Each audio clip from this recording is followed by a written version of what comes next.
Ġie varat programm biex il-kunsilli lokali jingħataw informazzjoni dwar kif għandhom japplikaw għal European Label of Government Excellence li huwa premju għal governanza tajba. Dan il-premju jingħata wara li jittieħdu konsiderazzjoni 12 il-prinċipju ta' governanza tajba li jirrelataw ma' kif ikunu qegħdin jittieħdu d-deċiżjonijiet u ma' kemm il-kunsilli lokali jsegwu l-liġijiet fost oħrajn.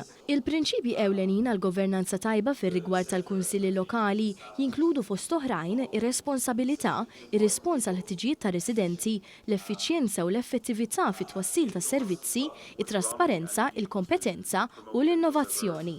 Il-Kunsill Lokali ta' Pembroke kien l-ewwel kunsill li kiseb dan il-premju ta' rikonoxximent. Il-programm ta' taħriġ ġie indirizzat minn Eyal Sheeran, rappreżentant tal-Kunsill tal-Ewropa miċ-Ċentru ta' Kompetenza għal Governanza Tajba. Huwa spjega kif it-12 il-prinċipju ta' governanza tajba jiġbru l-valuri fundamentali li jiddefinixxu viżjoni komuni ta' governanza demokratika Ewropea. The 12 principles of good democratic governance are about promoting citizen participation, about councils responding to citizens' needs, about administering their governance in an open and transparent way that respects the rule of law and that avoids discrimination against other people, but also with the sustainable development goals in mind, looks for a sustainable long-term vision that is respectful of the environment and is innovative and open to change.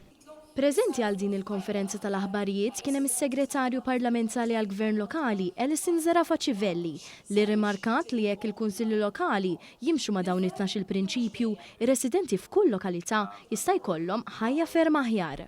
Irridu nħarsu l-qudiem u nimxu l-hemmhekk sabiex jekk jista' jkun il-kunsilli lokali tagħna aktar il-qudiem ikollhom kollha dan il-premju prestiġjuż ta' governanza tajba 12 il-prinċipju li għandhom jiġu mħaddma mill-kunsilli lokali tagħna fuq bażi ta' gvern lokali.